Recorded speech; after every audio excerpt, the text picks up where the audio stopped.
Una de las cosas que son necesarias para aprender a sanar el corazón frente a dolores, frente a heridas y a situaciones difíciles, es aprender a hacer el duelo.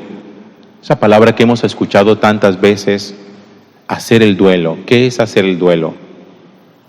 Hacer el duelo es hacer ese proceso de sanación frente al dolor. Lograr que el dolor sane, que la herida cicatrice. No importa que la cicatriz permanezca. Se trata que la cicatriz ya no duela. Yo pienso que en estas cosas de hacer duelo, uno muchas veces, así como en el cuerpo busca borrar cicatrices de manera estética y busca cirujanos plásticos para que le atenúen a uno una cicatriz o se la borren definitivamente, yo creo que el proceso de cicatrización espiritual no necesariamente le exige a uno que la cicatriz se borre, porque yo creo que de vez en cuando es necesario mirar la cicatriz y darnos cuenta de aquello de lo cual el Señor nos ha sanado, de aquello en lo cual el Señor nos ha curado.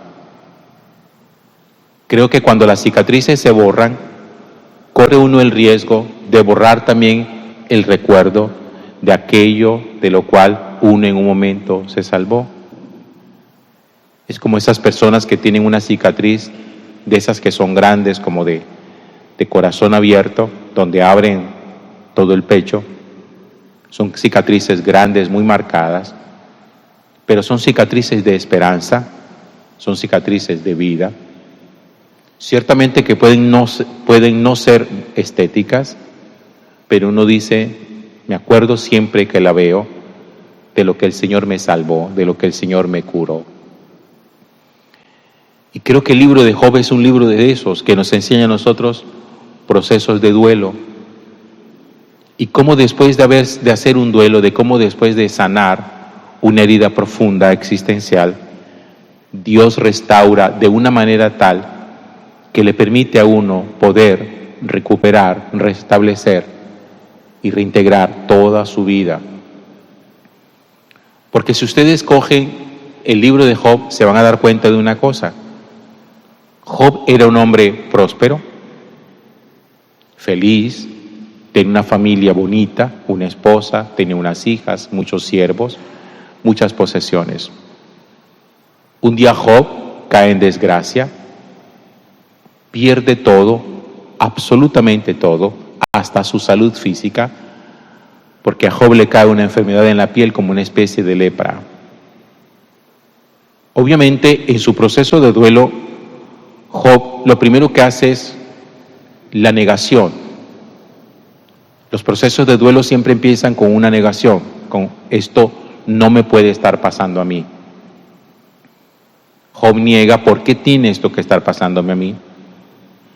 Después del proceso de negación viene la rabia, la ira, la pelea, que fue la que Job tuvo consigo mismo, en donde Job maldice su existencia, maldice su nacimiento, maldice su propia vida. Después aparecen en el camino los amigos de Job que le están intentando hacer entender como que tu mal debe tener alguna justificación, tiene que tener alguna razón de ser, porque esto no puede aparecer así gratuitamente. Si tú eres un hombre tan bueno como dices, como tú crees, no tendría por qué estar pasándote estas cosas tan malas. Después de esa reflexión, Job pasa a otro plano distinto dentro de su proceso de duelo, y es empezar a preguntar a Dios, preguntar sin enfrentarse a Él, sin pelear con Él. Y yo creo que eso es sano, cuando uno es capaz de hacer preguntas. Lo que no es sano es que en la pregunta uno suela ser ofensivo, o uno suela, como decía en estos días, ser un perro chihuahua, agresivo, violento, enfrentándose a un mastín de gran tamaño que podría uno despedazarlo. Y entonces Job empieza a preguntar a Dios. Pero Dios tiene una cosa bien interesante y es como su estrategia para que los seres humanos también aprendamos a encontrar en el corazón las respuestas. ¿Se acuerdan ustedes que cada vez que a Jesús le preguntaban cosas, Jesús normalmente nunca respondía a las preguntas que le hacían? ¿Cuál era su estrategia? Su estrategia era contrapreguntar. Jesús me hace acordar a mí el método mayéutico de Sócrates, que cada uno aprenda a encontrar en sí mismo las respuestas a las preguntas que se hacen. Porque a Jesús le preguntaron en varias oportunidades, ¿tú eres rey? Y Jesús decía, ¿tú qué dices? Oye, ¿es lícito tal cosa? Y Jesús responde, respóndanme ustedes primero esto. Oye, ¿por qué haces tú estos signos? Y Jesús le dice, yo les respondo si ustedes me responden esto otro. Siempre contrapreguntaba para que cada uno aprenda, no desde la respuesta de él, sino desde la respuesta propia, con lógica, con sensatez, si lo que uno está preguntando tiene alguna razón de ser. Cuando Job pregunta a Dios acerca del origen de sus males, Dios le contrapregunta. Y es como si el Señor le dijera, mira, si tú me respondes a lo que yo te pregunto, yo te respondo a lo que tú me preguntas. Y hoy aparece una especie como de cuestionario de preguntas que Dios le hace a Job. Miren lo que Dios le pregunta a Job. ¿Has mandado en tu vida a la mañana o señalado su puesto a la aurora?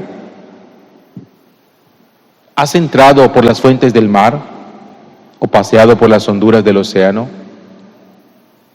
¿Te han enseñado las puertas de la muerte o has visto los portales de la sombra? ¿Has examinado la anchura de la tierra? ¿Por dónde se va la casa de la luz? ¿Dónde viven las tinieblas? ¿Podrías conducirlas a su tierra o enseñarles el camino a casa? Y el Señor le dice, cuéntamelo, si lo sabes todo. Como quien dice, muéstrame tu sabiduría. No pues que te las sabes todas, respóndeme eso. Si me respondes eso, yo te respondo. Y en última, lo que Dios está haciendo es desnudando la ignorancia que nosotros tenemos. Nuestra incapacidad para saber responder muchas cosas naturales, humanas. Fíjense, si a veces no somos capaces de responder las cosas de la tierra, ¿qué vamos a ser capaces de cuestionar las cosas del cielo? Si ignoramos muchas cosas de la tierra, ¿cómo vamos a pretender conocer la sabiduría de Dios y conocer las cosas del cielo? Por eso el apóstol Pablo va a decir esto: el que es de la tierra, habla de la tierra y de lo único que entiende es de cosas de la tierra. Solo la gente de Dios conoce las cosas de Dios porque se ha metido en el corazón de Dios y Dios se las ha revelado. Eso significa que hay muchas preguntas que nosotros hacemos, pero que las hacemos llenos de soberbia, que no las hacemos sencillamente porque estemos interesados en conocer las respuestas, sino que queremos confrontar a Dios para que Él, a la fuerza, nos otorgue su sabiduría, a la fuerza. Como quien dice, compárteme todo lo que tú sabes, porque yo quiero tener la sabiduría que tú tienes. Esa fue la propuesta de Satanás. Esa fue la propuesta de Satanás en el paraíso, Adán y Eva. Dios tiene un conocimiento secreto que no se los quiere revelar. Coman de este fruto y ustedes tendrán el conocimiento exacto y perfecto de Dios.